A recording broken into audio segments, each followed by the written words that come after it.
Hi guys, welcome back to episode 3. This episode we're going to talk about anxiety and depression. And when we're talking about this, we are focusing a little bit on how it might affect you in pregnancy and post having babies and just having children full stop. But obviously, like everyone knows, it's not just those moments in life where you get it. So taking what we talk about today and applying that to the fact that everyone could potentially get it at any point in their life is really important to remember. We're going to kick things off with what Scar's going through at the moment, and I'm going to let you just go with the conversation and take it where it needs to go and what you feel comfortable with, really. I was going to say like the waffle train. No, I'm joking. No, so yeah, just a little bit about what's going on at the moment. Since I kind of want to say since I stopped breastfeeding when Finn was about 10.5 months, the overwhelming sense of anxiety really kind of like hit, and I almost felt like there wasn't really a way out of anything. I think it was happening before then, but I think that's when it really made me realise I was in that hormone bubble. I think that was the first time you really became self-aware of it. Yeah. I think we've had lots of conversations about it, but I think as your best friend and someone that's been with you throughout this whole journey and seen you weekly, at least once a week, if not more, really happened straight away, didn't it? Yeah. I think I wasn't aware. Like, looking back at it now, I wasn't aware of what was going on. Like, I was brushing it a lot under the carpet. I was feeling a certain way, but I was... Yeah. You had a tough birth. Yeah, and... harboured those feelings, which, rightly so. But there was never a grace period where you ever came out of the typical baby blues. Yeah, I kind of just stayed... It just progressed into different areas of depression and anxiety. Yeah, no, definitely. It's not... I think I was expecting with the whole postnatal depression and anxiety, you almost feel like you're going to know that you're in it, if that makes sense. Like, looking at it, I almost felt like when I was in it, I was like, oh, I'm not in it, I'm alright, I'm okay. There was moments that I was struggling with, but I was like, I don't have it. There's a lot of women you think of like the roller coaster as well. Yeah. Like, you do get, just because you're suffering with depression or anxiety, you do get days that are good days. Exactly. And like, I recently as well, we've kind of come to the conclusion because I've been speaking to a therapist and everything, a lot of it is really affected around my cycles and everything like that, which is really important to know as women. Like, your cycle can affect your mood and how you're feeling, and mine's just like, it's like does like a full circle every single month. I'm like really, really good for about a week and 2 weeks, and then I plummet all the way down. But I'd say this month, the last month gone, has been one of the best months that I've had, which I think you can tell, like, I've been a bit more of a steady path. And it's not, I think it's just because I'm being more aware of what I'm feeling and trying not to hide them. When I was hiding the feelings and not talking about it more, I think it was making it worse. And you're actually getting professional help as well. Now. And a lot of it, at the start, it was very much like... So basically, if you haven't heard my birth story, I didn't have the best experience. I didn't really want to talk about, like, it too... negatively when we were talking about it in the podcast, because I almost didn't want to scare anyone who's going through... Also, at the time, you were still in a place where it was still I think it was really affecting you. Yeah, it was quite raw still, and I think looking at it now, it still got a bit of a hold on me, but I'm starting to let the hold go a little bit more. But yeah, I really struggled. I think I don't want to talk about it too much because it hurts my heart even thinking of it now. Still, because I don't like how I felt in that way. But maybe I should, because a lot of women do feel like it. I think I can say it for you. Yeah. You don't want to put the words into fruition. But I think it is a good point to make, for sure. Basically, with my whole birth, I felt I was so exhausted and detached from what was going on because of how I was feeling, and I couldn't really fathom what was almost going on. Like, it was all just a lot all at once, and I couldn't process it. And then when Finn was born, obviously I was expecting this instant love and oh my god it's my, and don't get me wrong, I felt like oh my god it's my baby. There's videos of me crying when he was first put on my chest, like there was that moment.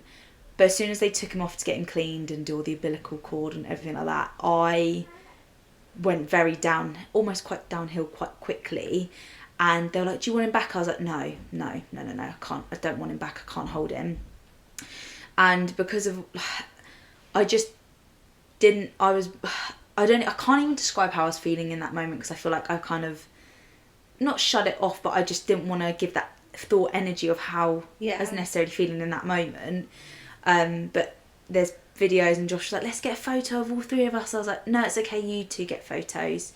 You get photos of him, I don't want any photos. I was very much like, get Finn away from me, like I just can't cuddle him. And I was cuddling him and I still was looking at him like, this is my baby, oh my gosh. But there wasn't that, oh my god, this is my son, like this is my baby boy. Like it was like, oh my god, a baby.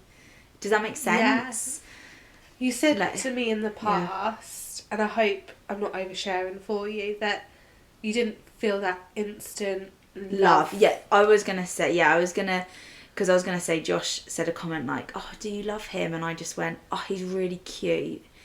And looking at that moment, I just didn't like, oh, it really, I'm not going to get upset, but it really does hurt that that's the way I felt, because if anyone knows me, I can't stop kissing and cuddling. I love him so much, like he's just my absolute life. But in that moment, I remember him having this smell. I couldn't stand the smell. It was like a stench. I was like, I can't cuddle him. When Josh went home, I think that's why I struggled really hard when he went home, because it meant that I had to deal with Finn, and I just didn't want to. I just didn't want to, and I still felt like I didn't want anything to happen to him, and there was all still that protectiveness. Like I knew he was my baby, but I just didn't have that instant love. Like I could see Josh was like besotted by him, and I wasn't. Like Josh was the one holding him during the day, unless I was feeding. Josh was the one holding him, Josh was the one cuddling him, and I was just like taking a step back almost in the moments. A lot of women have experienced similar things, so it's, you're coming round to it now, knowing that that isn't a Scarlet problem. That was a side effect problem that many women can experience. And if you haven't had a baby yet, or you've not experienced that before, and you do experience it in the future, like, don't beat yourself up about it, because it's a reaction that you can't help. You want to love this baby, so you can't help the fact that you felt this way. And I don't know if it's the time of year or whatever, but if you look at just in the animal world, there's plenty of like sheep that will reject their lambs, and so even to the animal instinct, we see it in the animal kingdom as well. I think as well, like, if you are going through that, or if that's how you feel, like, I think you need to remember that is normal. Like, it is normal. You don't, especially with your babies. I'm just gonna move a little bit. But like, like you were gonna say, baby's a stranger. You don't know that. Yes, you've carried them, but you don't know who they are. If that is that what you don't. You don't know what they look like until they're out and stuff. So it's also fresh and brand new. But it's just. It is a normal thing, and like looking at it now, sorry, I think you can already tell how I'm talking about it. It's very different to how I would have spoke. I don't know, like, I think so. It's about building on yourself, and you look at your life now. And in that moment, I had gone through so much. I'm gonna say so much trauma leading to when he was born, and everything that happened. I had no sleep. I was completely drained. I was completely exhausted. I didn't have an experience that I feel like I was just so stressed out, and I lost a lot of blood when he was born. So it was just, I just wasn't myself. How can anyone feel themselves and have to look after a baby when you are genuinely feeling like, I'm not okay in myself? And I think that's what you need to remember. Like, I definitely think that bond does come. It does come. It just sometimes takes a while, and it can take longer than others. As soon as I got home and I got into my home comforts, it was like that light bulb switch of, oh my god, I'm home with my baby. Sorry, I whispered, oh my god, I'm home with my baby. But that's when it was like, oh, okay, this is life now. But that hospital environment just wasn't, just, I don't think helped my mental health. Yeah. Yeah, it was very stressful, and I just wanted to get home and be with Josh, and Josh is like my support. I need, like, especially in the moments, I needed him around me. Yeah. And him leaving just did the complete opposite. I think it just pulled me even further back. So when I was able to be at home with him and he was there, and I just knew I was almost safe. Yeah. Like, I felt safe, I felt at home, and that's when because all them feelings of being in hospital and everything was still there. As soon as I came home, they were still there, but I was like, oh, I can shut the door on it a little bit. But that was the worst thing, because I shut the door for so long, it caused me to have other issues. I have been extremely scared to leave Finn, which was, I think, was a lot of things, because I had that rejection almost at the start. I was so scared about leaving him, and it would be to the point where I felt like I would need to be sick. Like, this wave of hotness, my stomach was turning, I thought I was going to vomit. I feel like I'm doing it now, I'm talking a lot, and that's when I start not getting anxious, but I can tell that's when I get faster. I get a bit more jittery. Not jittery, but... And then you start double back in on what you're saying, instead of applying it with conviction. Yeah. I think I think it still affects me, but I'm getting better over it. The thing is, with that specific element, and when you kind of came out the first couple of weeks, obviously your parents moved in with you because they were moving house. You were okay with leaving Finn with them, so there was a point you were okay. I was okay, yeah. And a conversation we had, I want to say probably around the 4-month mark, it might have been even 6 months, was about feeding. Yeah. And your reasons for not wanting to give Finn anything other than breast milk on the breast were just quite extreme. So, like, you were 100%. In the perspective where, like, you know, you wanted to breastfeed Finn, but you weren't coming from it in a place of... You weren't saying, I want to breastfeed Finn because I want the benefits of breastfeeding X, Y, and Z. Yeah. You were coming from which, you know, how you feed your baby is completely down to you, so no one's to tell you otherwise. However, your angle of why you wanted to breastfeed Finn is because you were so scared if anyone else did, that he... Like, if anyone else gave him a bottle, that he would then reject you. Yeah, it was was really hard to see. But then you started to struggle with just breastfeeding as a whole by the time you got to, like, 8 months-ish. Yeah, it was like 8-9 months. I just started getting to... He was biting you, wasn't it? So you were having to hang up the breastfeeding gloves. And from my perspective, watching... your journey, that's when, because you're happy now with breastfeeding and sharing the feeding, that anxiety of Finn not loving you, how you explained it, I don't know what was the root cause of it, then it might have already been there a little bit with leaving Finn, but then it switched to not being able to fully leave him, onto not being able to leave him. Yeah. I think it was just like that whole, is because I felt like I rejected him. I didn't want him to reject me. Because you knew rejection was possible, I guess, at this point. Exactly, yeah. And I think I wanted him to know that I do love him, and I think that's a big thing. And I did love breastfeeding, but I definitely think because I didn't express or anything like that, I think I made it 10 times harder. Looking at it from an outsider space, I loved it, but I would still do it again. But I will know that I would like to express more and have that option a bit more, and I think that'll be better for me. When it's starting to impact you too much. Exactly. Next time. I'm more aware of how I should be and how I shouldn't be feeling. Does that make sense? And I wasn't doing it like, you must feed from me, like, because as soon as he was, I was having issues. You weren't aggressive with it. Yeah, like as soon as I realised, oh, actually, I cannot, like. TMI, I had some bleeding around the nipple because he was biting and stuff like that. So that's when I knew, yes, I was really upset and I was petrified of the swap. But it really, like, it was the best thing ever, switch. And I will say the switch into formula at that time was the best thing you that I did have needed. like 1 to 2 weeks where you were just like on top form. Yeah. And then, like Scarlet was back. And then it just slowly started, because I think he was getting older and everyone was like, oh, when are you going to start leaving him? And then I think because that conversation kept getting spoken about, I almost put all the energy that was...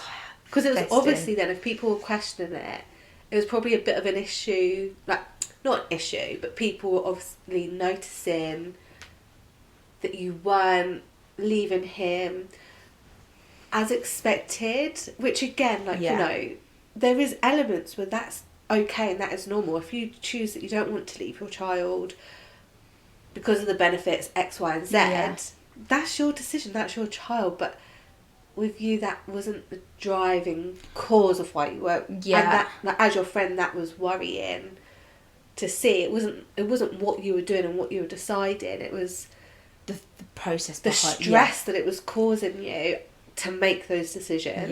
Yeah.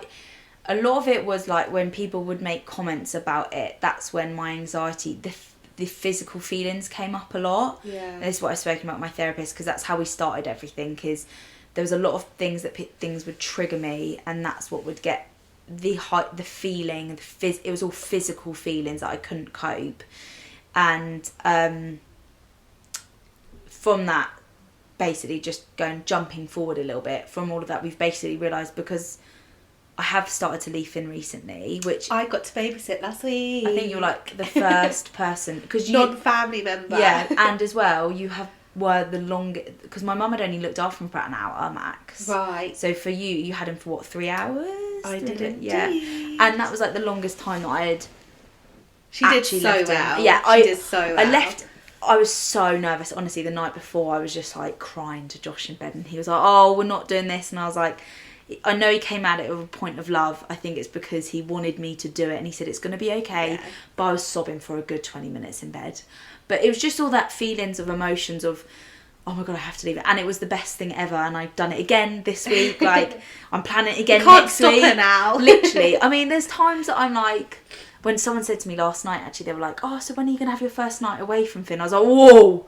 I only left them for an hour or two. They don't know my kind of history with it. And I was like, oh yeah, no, I think I just miss him. They're like, oh no, you need to do it. And I was like, I'm just gonna have a conversation. I'm not gonna be like, because I'm not gonna leave Finn overnight just yet. I'm not quite prepared for that yet. I've started leaving him when he's asleep at lunch, and then I'm out, so he gets woken up by someone else. I haven't had anyone look after him and put him to bed just yet. Hopefully, maybe this week. Yeah, I mean, this is filmed. No pressure, you can back out of it. Yeah, but I'm slowly taking the steps to do it. But like jumping back, I held a lot of stigma to certain people because they said comments to me in them early stages about little things, and I think that also didn't help my anxiety, because when it got to the point that them comments and stuff were still being made, and looking back at them comments, they were like very minor. I think, but in the moment they were not minor. Yeah, and to back you up with that, like, I do believe that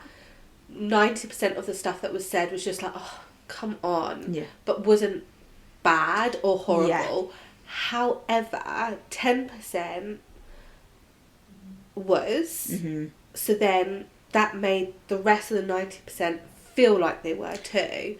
Yeah. And the biggest impact of it all is they were said to you in your lowest moments, destroyed all trust bridges of those people being able to support you and your decisions as Finley's mum. Yeah, definitely. And that just ran its course. That literally grew legs of its own and just ran through your whole life. Oh yeah, it did.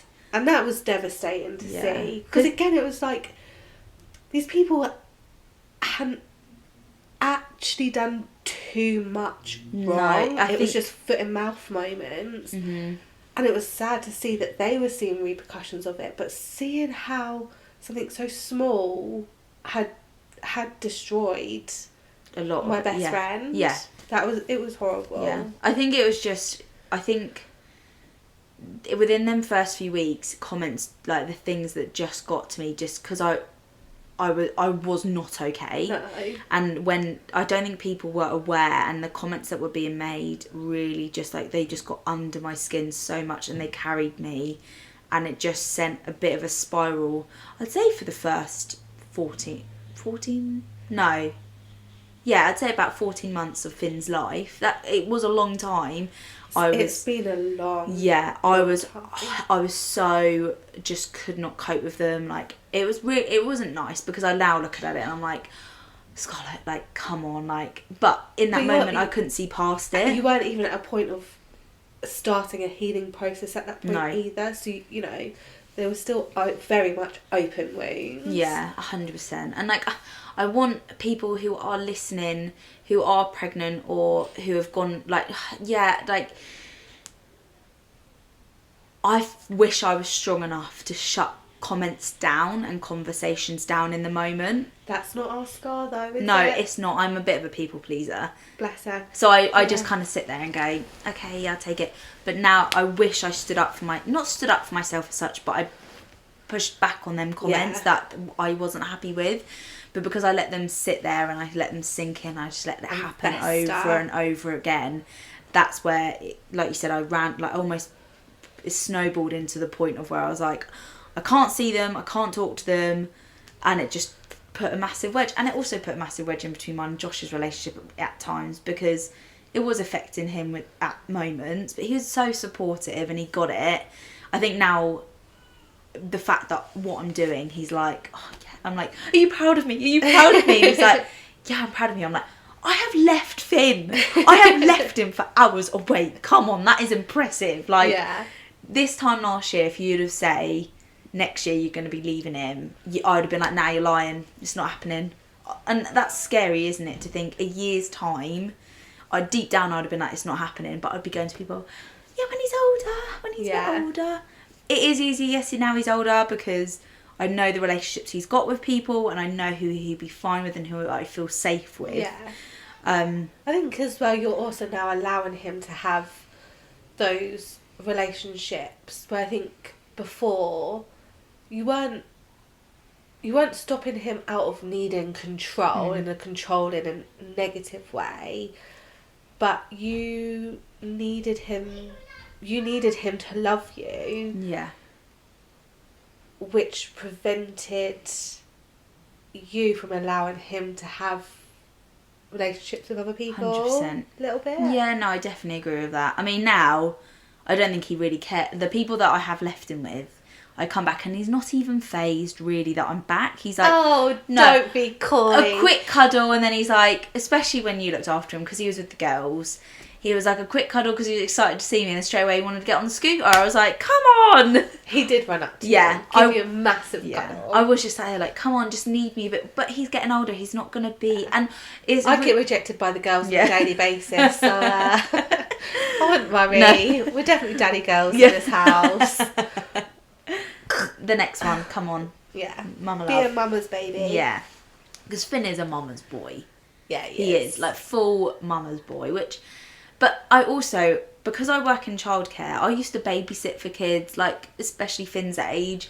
I looked after kids Finn's age, and I know what they're like, and I know he's at the age where he wants to do his own thing and stuff like that, and they would leave, like, children would be left in nursery, so I'm like, it is... You literally said to me last week that if this had been a child that you were looking after, you'd be like what? Just why let haven't them you go. let them go? Like, honestly, looking at, like, after children, I'm like, yeah, it's fine. But it shows the mental health aspect of like, you know, when things start to affect you and your mental health, you don't have that clarity. No, exactly. Like, and like, that is the big thing. Like, I will talk about them on this.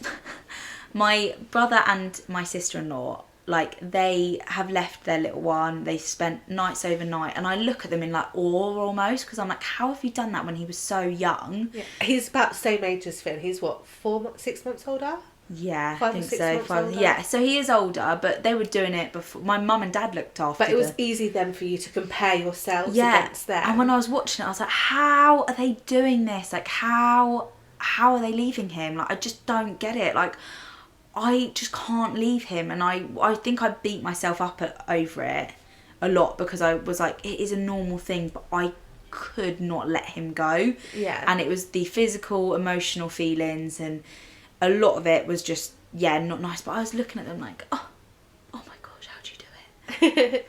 Sorry, how'd you do it? I whispered that in case you couldn't hear. And like, I think no one really understood when I was sick. I think you understood. I think you read between the lines a little bit, but I think other people didn't as necessarily. Yeah. They kind of knew that they were almost thinking, oh, he'll be safe with me. He'll be fine. And I'm like, no, you don't get it. It's not. Because I don't think I know I offered now and again, but like with other stuff, I'm quite like not pushy in a way that, like, if I've offered something and you haven't taken me up on it, I'll push a couple of times and then drop it. But like, I would ask, get like battered away gently, and I just knew that, I just had to leave it. Like, I just wasn't ready. Yeah. But then I called you. I was like, can you look after Finn? And I was like, oh my God, this is such a big... I was absolutely pooing myself, by the way, doing that voice note. I was stressing because I wanted my mum just doing the voice note? Yeah, because I was like, even the thought of knowing that I have to leave him. Yeah. But I think a big... like, I'm now coming out of it. My therapist has dealt with feelings that were made because of comments, if that makes sense. So if a comment was made, I've been able to deal with them more,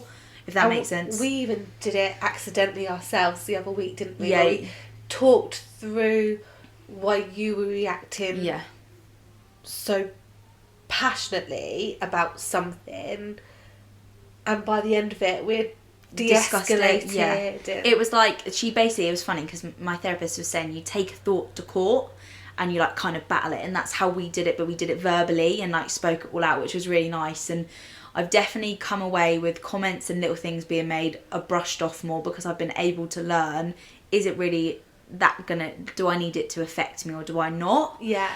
Which is, like, I'm really happy with that. Now it was more, I said I was feeling overall anxious and just not okay, and about things that were happening, but it wasn't necessarily a thought and stuff. And I told her a bit about my birth, and right now they're taking it to a bit of like a postnatal court to discuss my options, because I don't want to have another baby and all these feelings resurface and it happens again, because I don't want that. Like, I want to have a better experience, or if they do, you've got the support in place to deal with it, that you're caught before it gets to a point beyond anyone's control. Exactly, because the last year of Finn's life, I have not been Scarlet. I feel like, looking at it, I feel like I lost some friends, not friends, but I disconnected. I think it is natural, especially when your friends don't have children. Yeah. Like, it makes me sad, like that, because I lost myself though. I pushed other people, but I just... Does that make sense? Yeah. That's how I feel like, because I was struggling myself. I was still trying to check in on people, but I was just... kept them at arm's length almost, so that they couldn't come in and know what was really going on. Yeah, I couldn't question what... The only person who questioned it was you, because I was able to talk to you about it, but at times I was very... there was some shut off. Days that we were talking about stuff and I was like, I know she's not telling me how she truly feels. I think that's a lot of things. I was almost lying to people on how I was feeling, because I didn't want to tell people how I was actually feeling, so I was almost scared for it to be reality. Does that make sense? Yeah. Like, if I didn't say it, it's not real. Yeah. And I think, like, as like being someone that's witnessing like a loved one go through a mental health crisis or negative journey, it's really hard to watch, and I think all you can do is just be that beacon of light to help guide them to places where they could get help, but ultimately they need to want to do it themselves. So like, sometimes I remember like kind of, I don't know if frustrated's the right word, but almost feeling like I was beating a dead horse and kind of repeating the same sort of thing or suggestion, and it not going Yeah. in, but I knew that's all I could do was just keep showing up for you. Yeah. And just hoping one day It would something would sink in, or you'd go and get the help. And I just had to make sure I kept that door open, so when you were ready, you could come forward yourself. Because I think if I'd pushed you, because there's sometimes I was like, she just needs to speak to someone. I was just so scared about speaking. Do you know what? I was so scared about speaking to someone and them taking Finn away from me. Yeah. Which is, I think, because I was so paranoid There's a fear for many parents. Like, I don't want to talk about how I'm feeling about some stuff because I'm so scared. They're like, oh, Finn's not safe with you, and I'm like, that's my worry. Not like I'm ever going to put him in harm's way, because I think if you actually know me and speak to me fully, I would never do that. But I was so scared about saying, this is the way I'm feeling, and then like someone just saying, oh yeah, like, I think that was always in the back of my mind, Finn not being around me. I think that's where everything kind of was stemming from. I could not leave Finn alone. He needed me, I needed him. And I guess when I spoke to the doctor, they said, remember, there was a point where he was going through a bit of separation anxiety. She said, so are you at that same time. Yeah. And I think I really struggled with that. And like, even the last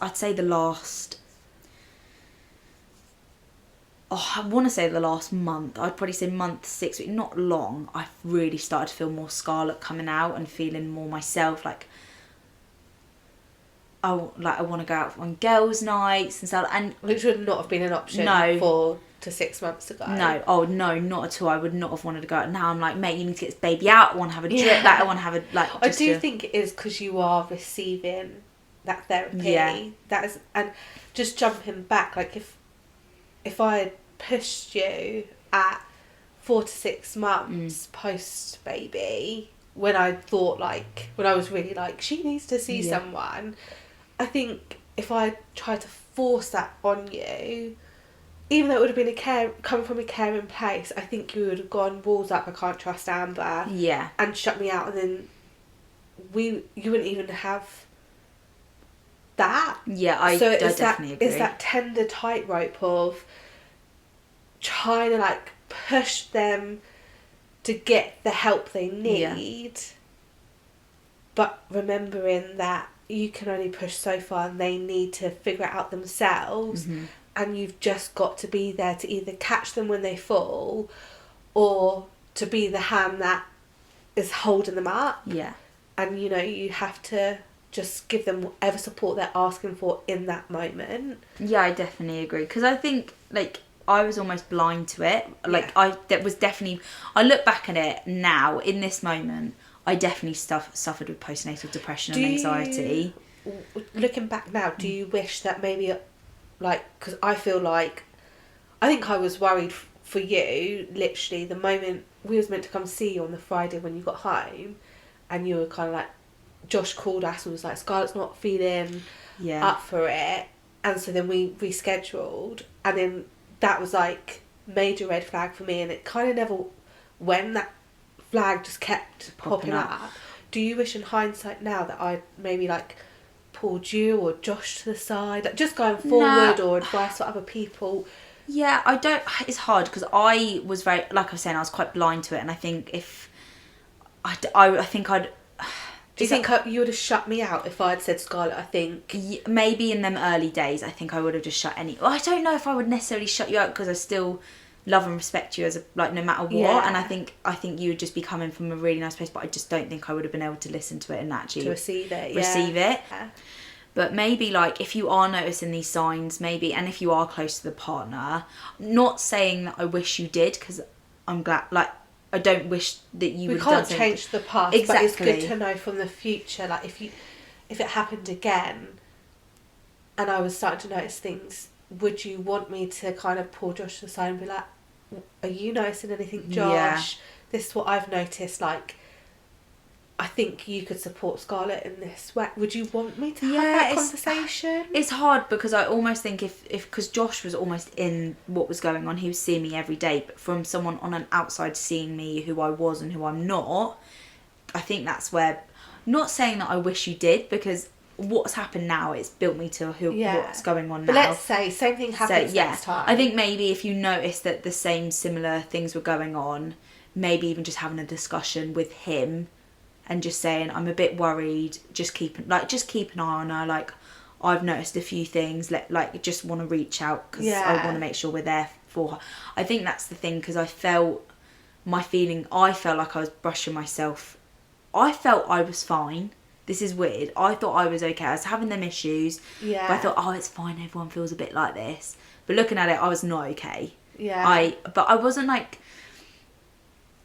you know, when you hear these worst case scenarios, like leaving babies and cots. It wasn't like that. It was, I couldn't leave Finn to cry. Like, I physically couldn't leave him. It was the anxiety of, and just not, he was mine, he was my precious boy, because I can't let him, I don't want him to hate me, because I rejected him when he was born. Like, it was just such a very sad, I don't know what word, the sentence I'm going to talk about, because I'm just thinking about how I felt in that moment, which is sucking a lot of energy into me, which I don't want it to, because I've got a beautiful baby boy out of it. I've got a beautiful life. I'm feeling so much better in myself, and mentally I'm feeling so much better, and I want to keep on my positive note. So if you notice that you're feeling different in certain times with hormones, I definitely, like, even just reaching out for therapy, because they are very hot on getting postnatal mums into help, because your hormones are just flying around and they want to help you and support you.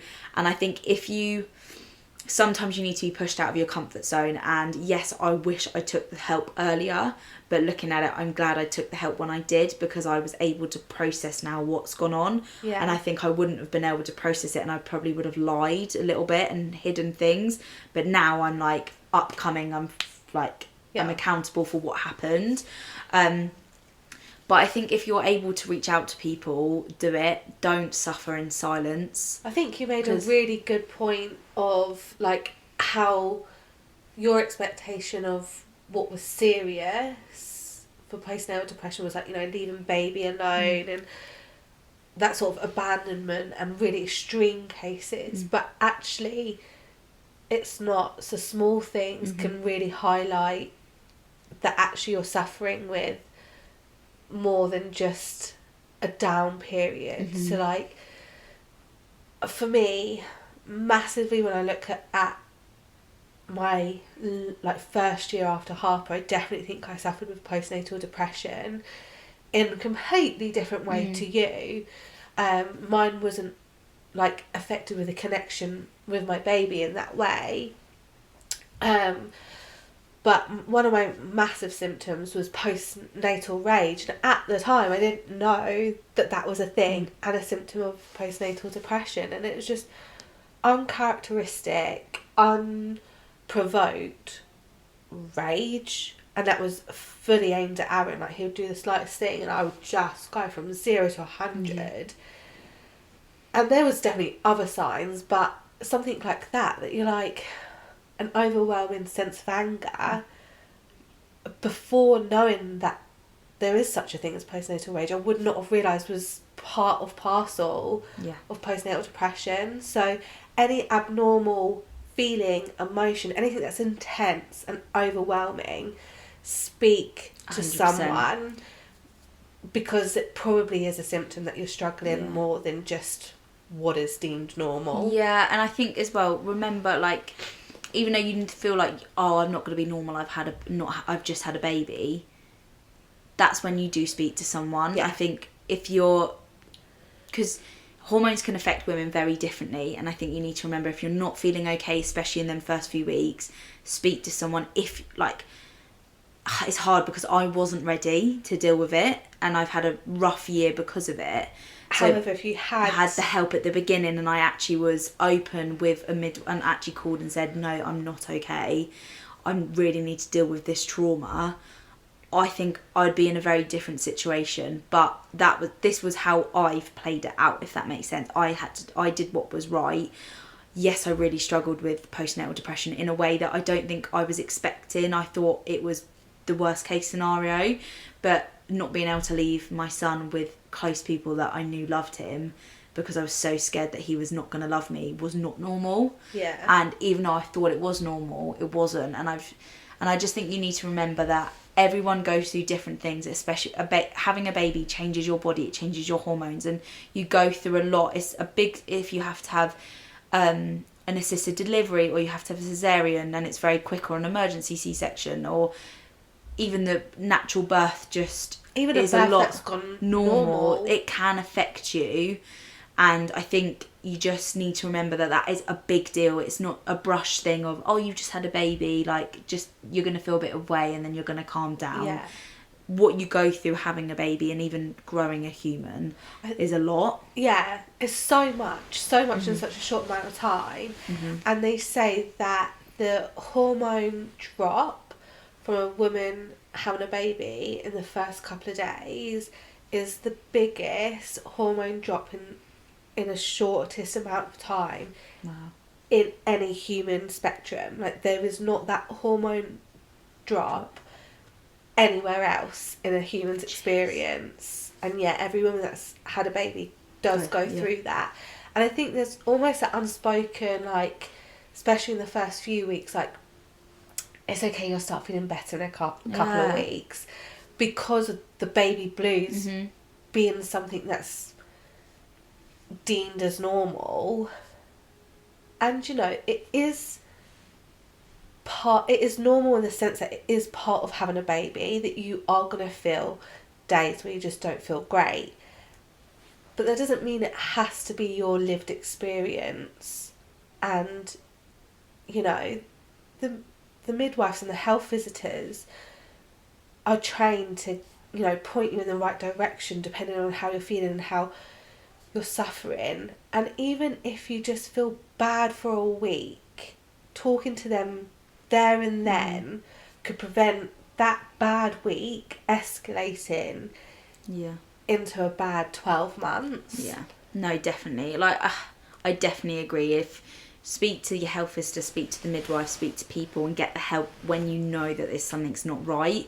I think, because it doesn't matter if you're going to feel better in a couple of weeks. But what if you don't feel better in a couple of weeks? I would definitely not recommend leaving it a year like I did, but I'm on the upwards. That's what counts. Exactly. I'm feeling better. And there'll probably be hiccups in your journey going 100%. forward. And, you know, that's okay. There's no pressure for you to be Scarlet tomorrow. Yeah. I'm getting Scarlet back. I lost a lot of her last year. And she will be different because she now has 100%. a baby. I definitely feel like I am different, but I think I completely lost the fun side of Scarlet, like the Yeah. I feel like there was a good side. 6 months every time that we met. Me too, so I'm not putting it all on you. Like, sometimes I would have issues, but there was a good 6 months where every week we met. I'm so sorry. We probably didn't do anything fun. No, we didn't. We just were venting and offloading because one of us was either down or something could happen that week, and, you know, we probably fed that negative bubble as well, didn't we? Definitely. But then sometimes I needed that venting at times. Oh yeah, don't get me wrong. And also, I'm very much of a weather.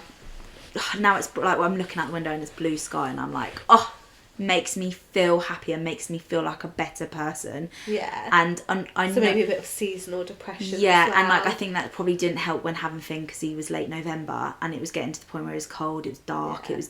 I do feel like, I don't know if it was first versus second baby, but my first baby was a winter baby and my second was a mid-spring baby, and my headspace was just completely different. Yeah, and that's what I think I'd rather, like, even like a time like March time, like when it's time just to get brighter, I think it would just help my mood, because Josh was just leaving and it was dark, and then he'd get home and it'd be dark and I was on my own because I didn't want to leave the house. And bearing in mind, I did not leave the house by myself for 6 weeks after having Finn.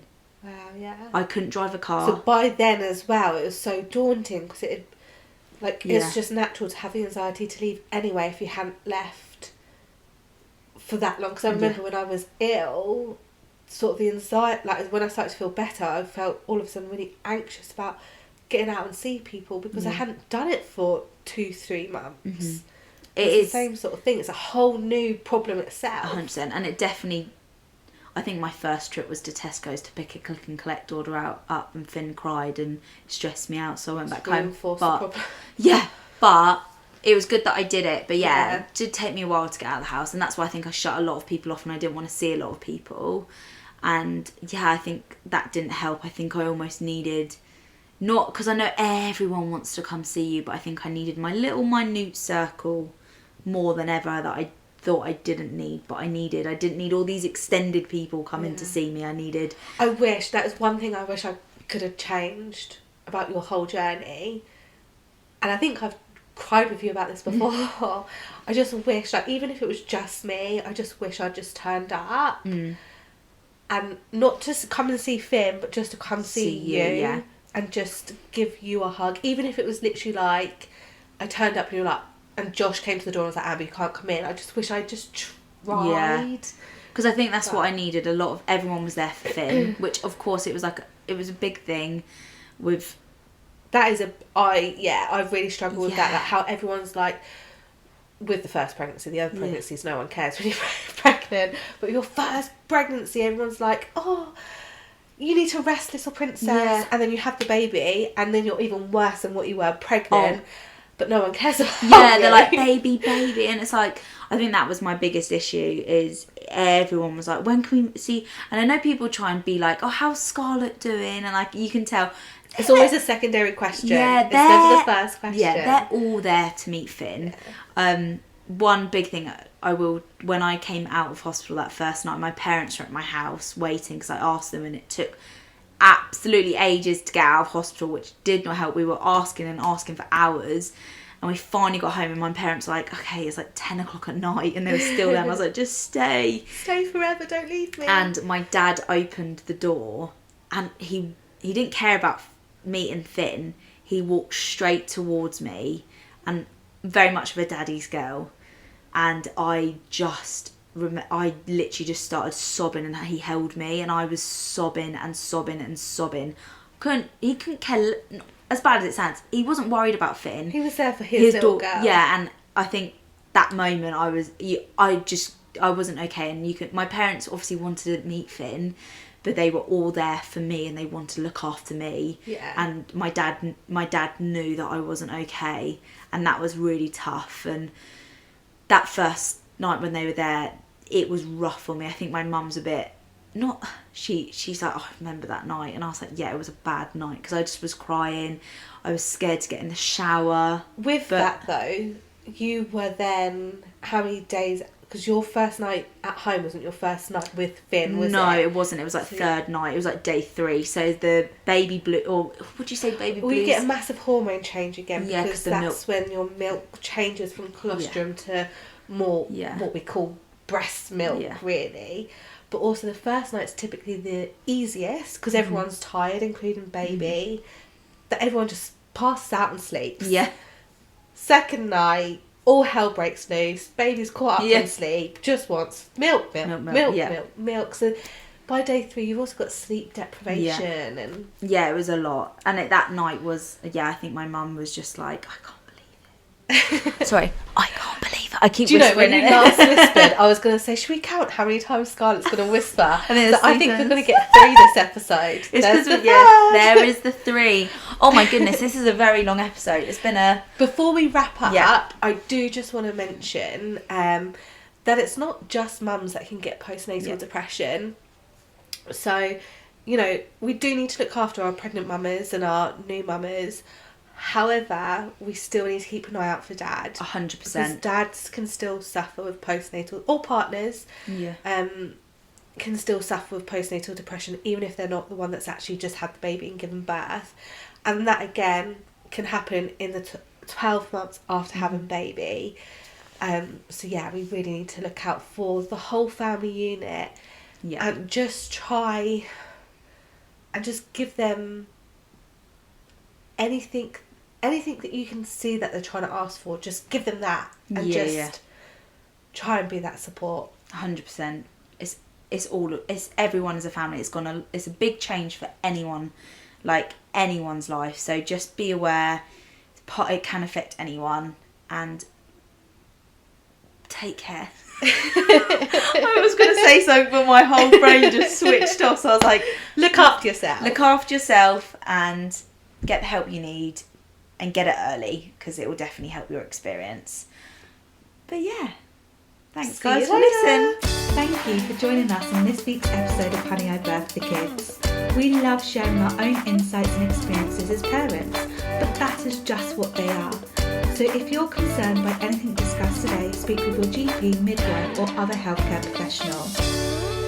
For more information about Honey, I Birthed the Kids, visit our social media platforms and website www.honeyiBirthedTheKids.com.